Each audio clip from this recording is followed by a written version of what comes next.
bonsoir. Du Rififi à Viry, ce pourrait être un excellent titre de roman ou de film, mais pour l'heure, c'est tout simplement une image pour décrire le différend entre conseillers municipaux, donc de Viry-Châtillon. Notre confrère Le Parisien en fait d'ailleurs sa une départementale.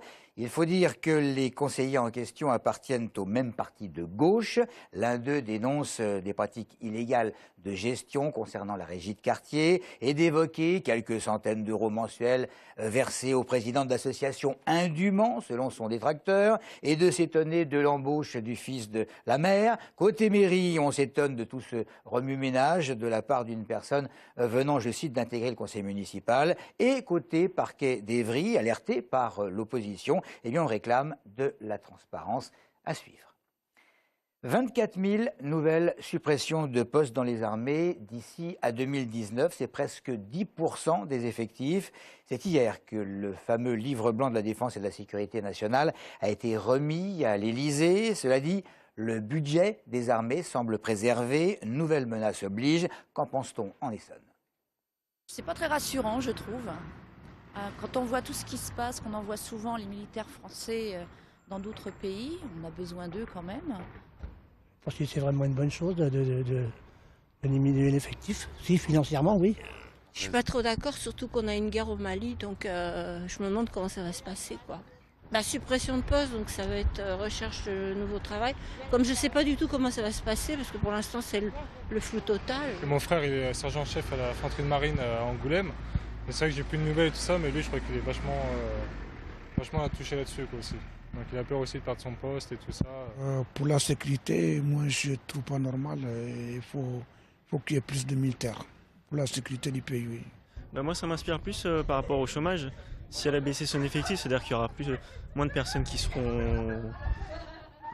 auront du travail à l'armée. Ça me fait peur, moi. Ça sera mieux si on a plus de militaires et plus de protection, quoi. De toute façon, moi, j'aime pas les soldats, j'aime pas la guerre. Voilà. Une baisse de 5,2% sur la taxe d'habitation à Grigny, c'est une excellente nouvelle pour les habitants. Conséquence du vote d'un budget à l'équilibre et pour la seconde fois depuis 2004. Les Grignois vont, semble-t-il, pouvoir respirer un peu après une flambée de la taxe d'habitation en 2009 imposée par l'État.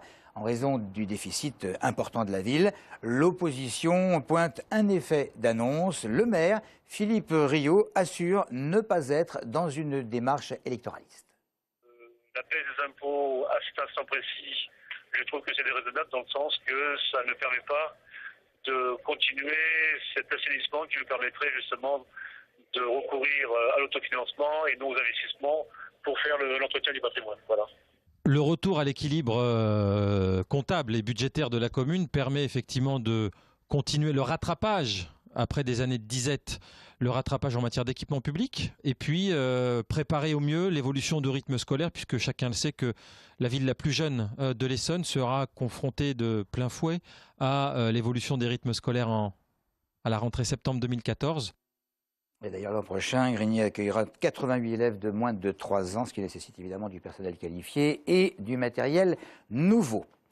Le Conseil régional a voté la mise en place d'un dispositif expérimental qui sera testé à Fleury-Mérogis. Le principe, c'est de délivrer une bourse de 200 € par mois à des personnes incarcérées, des personnes qui souhaiteraient poursuivre des études supérieures et obtenir un diplôme, baccalauréat compris. La conseillère régionale Isabelle Tisse-Saint-Jean, en charge de l'enseignement supérieur et de la recherche, présente ce concept inédit. Audrey Coll. C'est à la maison d'arrêt de Fleury-Mérogis à partir de septembre que le dispositif sera mis en place. Le Conseil régional d'Île-de-France a voté un plan d'aide pour permettre aux détenus volontaires d'obtenir un diplôme d'études supérieures, y compris le baccalauréat. La commission sélectionnera les personnes en fonction de leur capacité d'abord à poursuivre des études, de leur motivation, et puis aussi de leurs conditions matérielles. Beaucoup de personnes détenues sont dans des conditions financières extrêmement difficiles. On est dans de la très grande précarité. Une centaine de détenus pourra bénéficier de cette aide, 200 € de bourse par mois, des frais de scolarité avec des universités partenaires gratuits et une aide pour l'achat de livres. Le but, donner l'accès à l'éducation aux personnes détenues et leur permettre une meilleure réinsertion. Les détenus qu'on a fait témoigner pour monter le dispositif l'ont dit, c'est aussi un moyen de mieux comprendre ce qui leur arrive et de mieux comprendre la peine qu'ils encourent et du coup ensuite d'avoir une évolution radicalement différente. Cette expérimentation fera ensuite l'objet d'une évaluation afin de connaître les résultats d'une telle aide, notamment en matière de récidive et de réinsertion. Sachez que la commune de Gif-sur-Yvette emploie actuellement un débardeur. Le débardage, eh bien, cela consiste à transporter du bois après abattage jusqu'en bordure d'une voie carrossable. Rien d'exceptionnel, direz-vous, et pourtant, car dans les bois de la Aquinière, le travail est fait avec la complicité d'un cheval. C'est un choix écologique qui permet de conserver une technique ancestrale sur le point de disparaître. On regarde ça avec Aurélie Colombel. En se promenant en forêt, vous croiserez peut-être ce drôle d'équipage. Gilles et Ultime débarrassent le bois de la Aquinière des 150 à 180 stères coupés le mois dernier. Des travaux 3 fois plus coûteux, mais plus écologiques. L'intérêt, c'est d'éviter au sol d'être tassé par le passage répété d'engins à moteur, qui sont quand même très gros, assez lourds.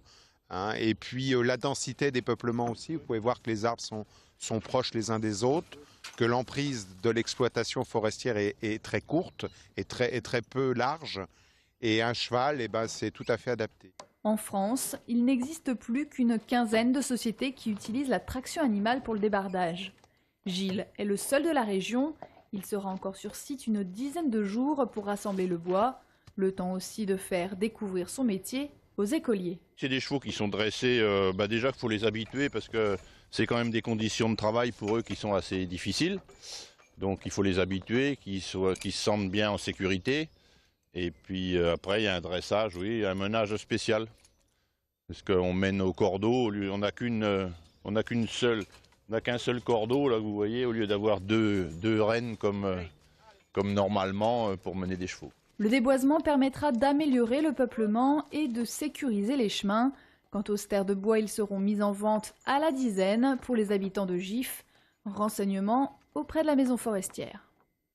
Voilà pour l'essentiel de l'actualité. Vous vous souvenez que le 1er mai, c'est évidemment demain, défilé séparé pour les syndicats, mais brin de muguet oblige, pas de référence syndicale, voire politique. Ça sent bon, c'est sympa et ça fait surtout plaisir. Merci de nous avoir suivis.